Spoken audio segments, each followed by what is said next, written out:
Hey, what's up? What's going on out there?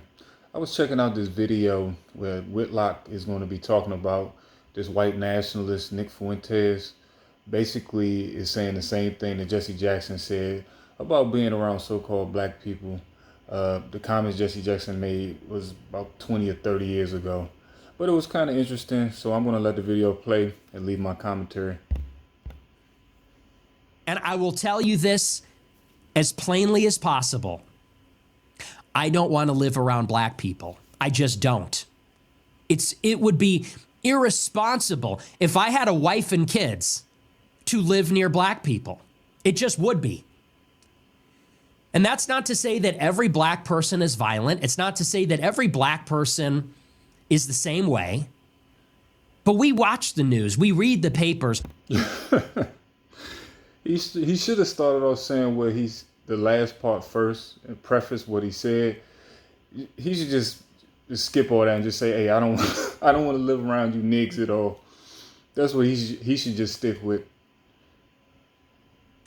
When you drive downtown in Chicago, you know who you got to look out for and worry about when you're thinking about whether you're going to get carjacked, when you're worried about catching a stray bullet, when you're worried about who's going to pull up on the side of the road and literally shove a rifle in your face and steal your iPhone or shoot you point blank, execution style, in Lincoln Park. We know who's doing it.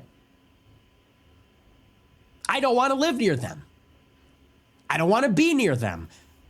They make me nervous. Unfortunately, we just don't know. When you're on the subway, when you're driving in your car, when you're in the city streets, you don't know whether the black person in proximity to you is one of the good ones or one of the ones who is going to summon an unbelievable, I mean, literally, for people like us, an unthinkable level of spontaneous brutality. You know what? I ask myself the same thing when I'm around so-called white people. I don't know when they're going to summon a certain type of forked tongue brutality. Shake your hand, give you a hug, stab you in the back. I don't know. The same thing could be said about, so-called white people. You can say, "Hey, I don't know. It's a grab bag. I don't know if you're telling me the truth or if you're being straight up honest. Who knows?" But it's wicked people of all ethnicities you have to watch out for. And merciless violence in an instant. We don't know. There's ambiguity. You're sitting on a subway. You look across. You see someone acting strange or aggressive. Is this someone who is going to pull out a knife and in 2 seconds slit my throat and kill me? Or is this just someone who's having a bad day? We don't know. I'm not willing to risk my life to find out. It's not worth it to me. I'm curious if it was a so-called white person acting in that way, will he have the same sentiment? Because it would make more sense if he was on the train or on some public transportation and like somebody was acting crazy. He can just say, "Look, I don't like being around crazy people, but for me personally, I've seen crazy people of all ethnicities on the train, public transportation, act weird and act crazy. That's not something that's exclusive to so-called black people." Not willing to put myself in a position to find out.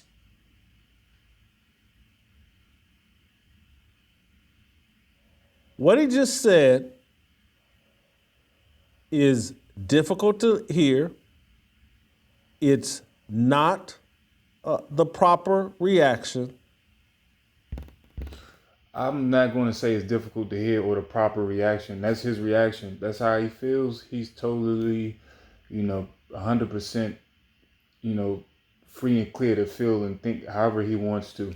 I think he's just speaking his truth. He's telling you without telling you, Whitlock, that he does not want to be around so-called black people, period. He doesn't care if you're good or bad. I don't know what the hard part is about understanding that. And that's okay. That's how he feels, whatever. But it's not insanity. And the reason I say that, and look, this is the first time I believe I've ever talked about Nick Fuentes in any detail on this show, because I really hadn't paid much attention to him, and then I've been forced to pay some attention to him and the gropers movement or whatever, and a lot of that has to do with the Christ is King debate. I've had to look into it, but The Christ is King debate. I'm going to have to look that one up.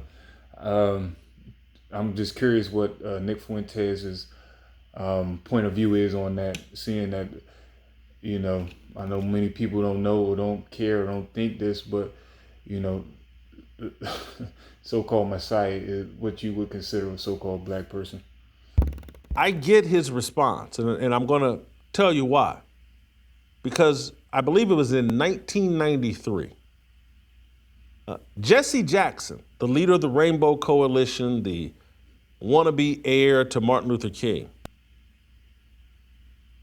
said more concisely the exact same thing Nick Fuentes just said there. And Jesse Jackson, I believe, terrible leader, a heretic, a fraud, but he said the exact same thing. This is a very famous quote from Jesse Jackson. I want to read the whole thing in its entirety. He said, "We must face the number one critical issue of our day. It is youth crime in general and black on black crime in particular. There is nothing more painful to me at this stage in my life than to walk down the street and hear footsteps and start thinking about robbery. Then look around and see somebody white and feel relieved. After all we have been through, just to think we can't walk down our own streets. How humiliating."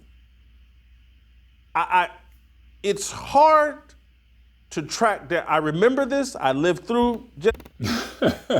He said, turn around seeing a white man. He felt relief. Damn, how many niggas was robbing you, Jesse? Jesse Jackson saying this. I thought it happened in the 1980s. The best sourcing I could find said he said this in 1993, but I thought it was in the 1980s.